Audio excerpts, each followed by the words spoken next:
Apa nih? Astagfirullah. Astagfirullahaladzim. Dan gue tidak kejadian gedor. Astagfirullahaladzim. Kamu ini berdosa banget.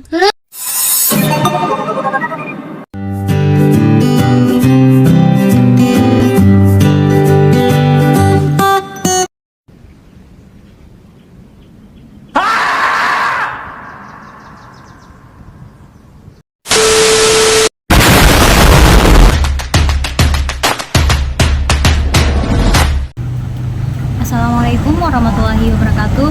Halo teman-teman, perkenalkan nama saya Firawati, NIM 2351209197. Saya dari kelas Ekonomi Syariah 1 dan saya merupakan mahasiswa semester 4 dari jurusan Ekonomi Syariah Fakultas Ekonomi dan Bisnis Islam Universitas Islam Negeri Dato Krama Palu.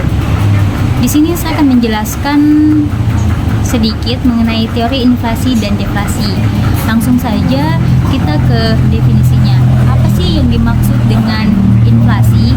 Jadi, inflasi adalah kenaikan harga barang dan jasa secara umum dan terus-menerus dalam suatu periode tertentu. Namun, jika harga barang hanya naik sesaat dan tidak terjadi secara luas, itu belum bisa disebut dengan inflasi. Contohnya, dia hanya terjadi dalam 2 minggu atau 2 bulan saja, itu belum bisa disebut dengan inflasi ya teman-teman. Sedangkan deflasi adalah penurunan harga barang dan jasa secara umum dan terus-menerus dalam suatu periode tertentu. Selanjutnya kita masuk ke ciri-ciri inflasi dan deflasi. Yang pertama, inflasi. Ciri-cirinya yang pertama, kenaikan harga secara umum dan berkelanjutan. Artinya, harga hampir semua barang dan jasa cenderung meningkat dari waktu ke waktu. Peningkatan ini terjadi terus-menerus, bukan hanya sesaat. Kemudian kedua, nilai uang menurun. Dengan harga barang yang naik, jumlah uang yang hanya dapat membeli lebih sedikit barang dan jasa dibandingkan sebelumnya, atau bisa dibilang daya beli masyarakat itu menurun. Ketiga, jumlah uang beredar lebih banyak.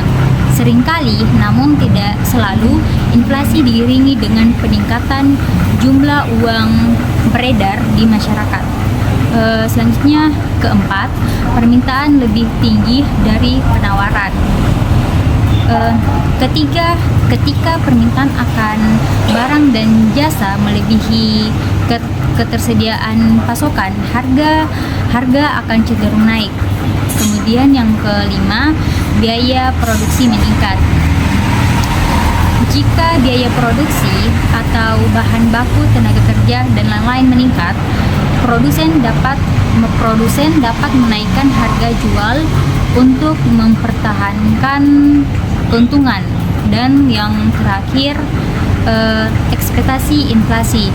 Jika masyarakat dan pelaku bisnis memperkirakan harga akan terus naik, mereka cenderung bertindak justru mempercepat inflasi. Kemudian kita lanjut ke ciri-ciri deflasi. Yang pertama, penurunan harga secara umum dan berkelanjutan.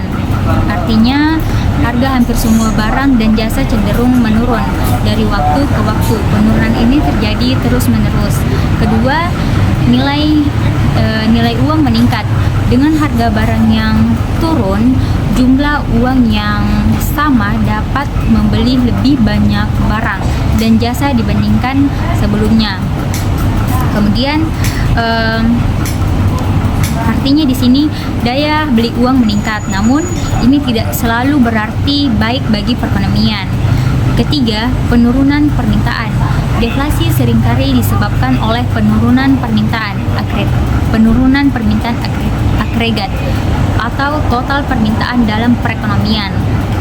Kemudian keempat, peningkatan produktivitas yang signifikan. Peningkatan efisiensi produksi yang besar dapat menurunkan biaya produksi dan berpotensi menyebabkan penurunan harga. Dan kelima, jumlah uang beredar lebih sedikit. Deflasi dapat terjadi ketika jumlah uang beredar di masyarakat menurun. Kemudian yang keenam, konsumen menunda pembelian. Karena ekspektasi harga akan terus turun, konsumen cenderung menunda pembelian, berharap bisa mendapatkan harga yang lebih murah di masa depan. Hal ini dapat menyebabkan penurunan lebih lanjut dalam permintaan dan aktivitas ekonomi. Ketujuh, investasi menurun. Perusahaan mungkin menunda investasi baru karena ekspektasi keuntungan yang lebih rendah akibat harga yang terus menurun. Dan terakhir, potensi resesi. Deflasi yang berkepanjangan dapat menjadi indikator atau bahkan penyebab resesi ekonomi karena penurunan aktivitas produksi dan konsumsi. Selanjutnya kita memasuki faktor penyebab. Inflasi dan deflasi adalah dua kondisi ekstrim dalam dinamika harga suatu perekonomian. Inflasi ditandai dengan kenaikan harga barang dan jasa secara umum dan berkelanjutan yang menyebabkan penurunan nilai mata uang serta daya beli masyarakat. Faktor-faktor penyebab inflasi meliputi tarikan permintaan yang melebihi penawaran, dorongan biaya produksi yang meningkat, peningkatan jumlah uang yang beredar tanpa diimbangi peningkatan produksi, serta ekspektasi masyarakat terhadap kenaikan harga di masa depan. Sebaliknya, deflasi adalah kondisi penurunan harga barang dan jasa secara umum dan berkelanjutan yang justru meningkatkan nilai mata uang namun dapat berbahaya bagi perekonomian. Deflasi seringkali disebabkan oleh penurunan permintaan agregat, peningkatan penawaran yang tidak seimbang dengan permintaan, kemudian jumlah uang yang beredar dan ekspektasi penurunan harga yang mendorong penundaan konsumen dan investasi. Keduanya, baik inflasi maupun deflasi yang tidak terkendali, dapat memberikan dampak negatif terhadap stabilitas ekonomi dan kesejahteraan masyarakat, sehingga pengelolaan yang tepat oleh otoritas moneter dan fiskal sangatlah krusial. Mungkin itu saja yang bisa saya sampaikan, lebih dan kurangnya saya mohon maaf. Saya pamit undur diri. Wassalamualaikum warahmatullahi wabarakatuh. Bye bye.